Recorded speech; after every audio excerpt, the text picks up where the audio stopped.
Сына тәрізді сүйек ос сфеноидалий деп аталынады. Сына тәрізді сүйектердің сіздердің бас сүйектің ортаңғы бөлімінде орналасады. Міне ортаңғы бөлімінде орналасып жатыр және бас қаңқасының ішкі негізінде не көрсетіп отырмын. Не бас қаңқасының ішкі негізінде, ал бас қаңқасының сыртқы негізінде орналасқан жері міне тұрған сына тәрізді сүйек болып табылады. Негізі сына тәрізді сүйегіміз ұшып бара жатқан көбелек тәрізді болып саналады. Өзімде осылай орналасады. Сына тәрізді сүйектің 4 бөлімі ажыратылады. Оның денесі бар, корпус, осис сфеноидалий, үлкен қанаты, аля майорис, кіші қанаты, аля минорис, және қанат тәрізді өсіндісі бар, процессус птеригоидус деп аталынады. Негізі денесін қарастыратын болсақ, ол денесінің жоғарғы бетінде орналасады түрік ер тоқымы. Селла турцика деп аталынады. Түрік ер тоқымының ортасына қарай шұңқыршақ орналасқан. Ол шұңқыршақты гипофиз шұңқыршағы деп атаймыз. Фосса гипофизиалис. Гипофиз өздерің білетіндей ішкі секрециялық бездердің қатарына жатады. Оның жоғарғы және артқы бөлігінде ер тоқымның орналасады екен арқасы. Ол айтылады бізде, мына жерде тұратын міне дорзум селла деп аталынады.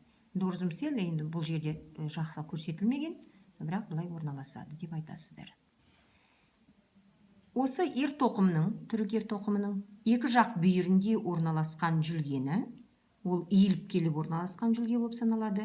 Онда бізде ішкі ұйқы артериясы орналасады.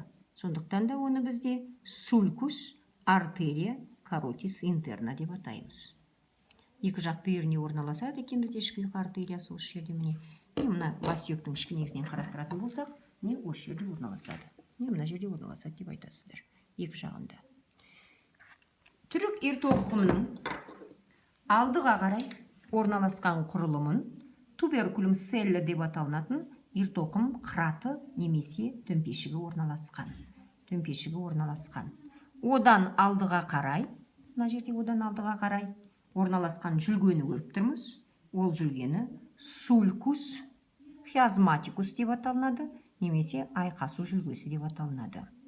Не? Айқасу жүлгесі, кейбір кітаптарда айқасу алды жүлгесі деп та аталынған, сулькус прехиазматикус деп.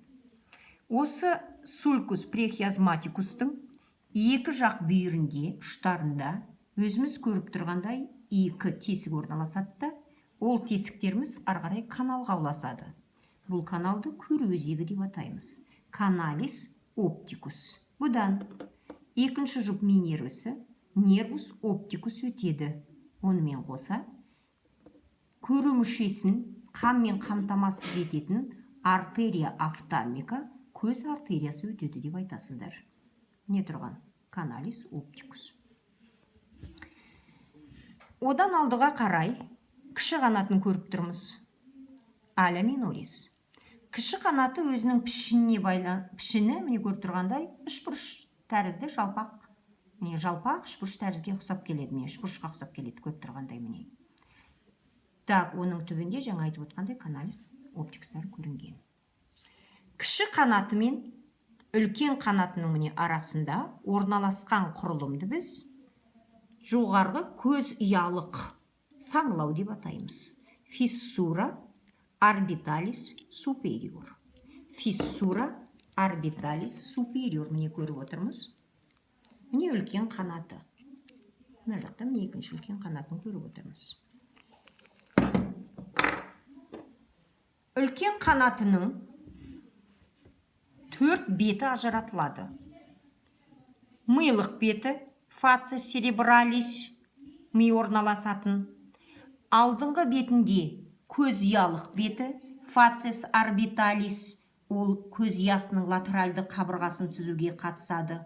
Самайлық беті, фацис темпоралис, самай шұңқырын түзуге қатысады.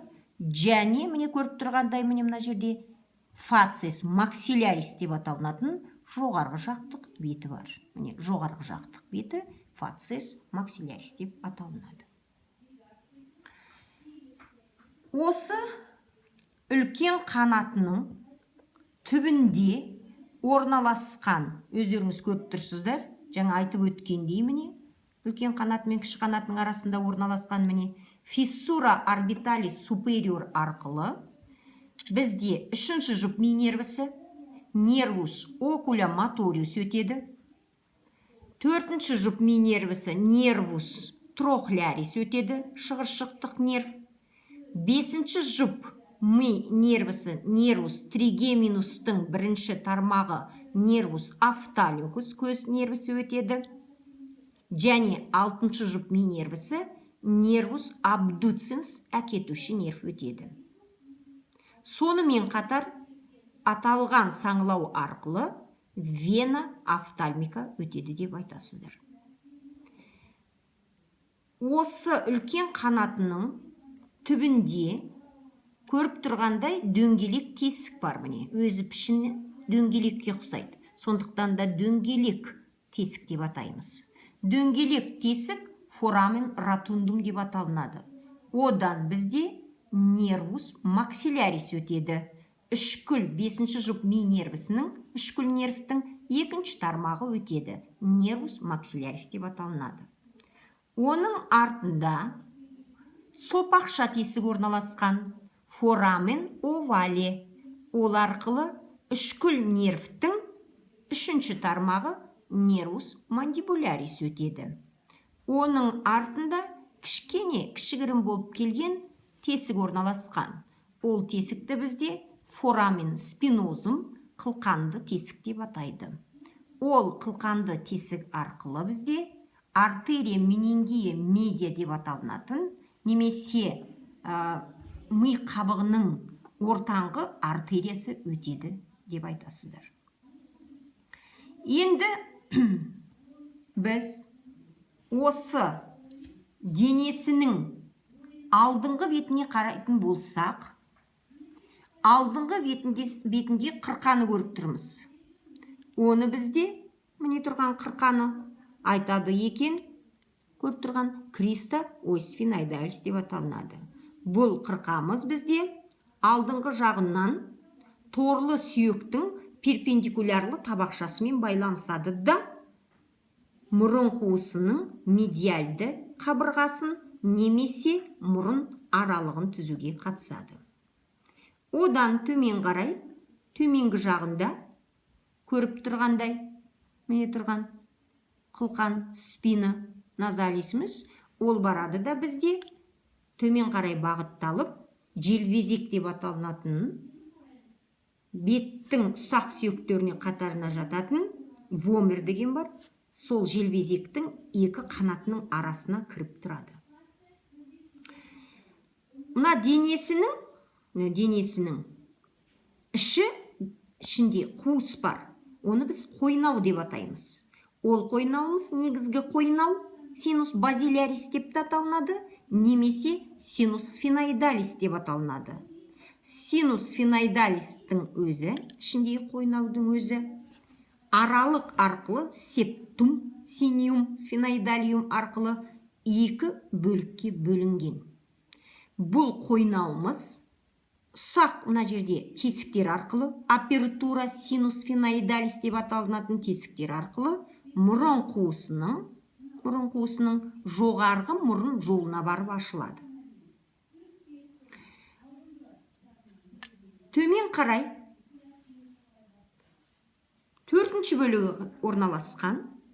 Ол төртінші бөлігін бізде процессус птеригоидус, немесе қазақша айтатын болсақ, қанатша тәрізді өсінді орналасады. Қанатша тәрізді өсіндінің өзі екі табақшадан тұрады.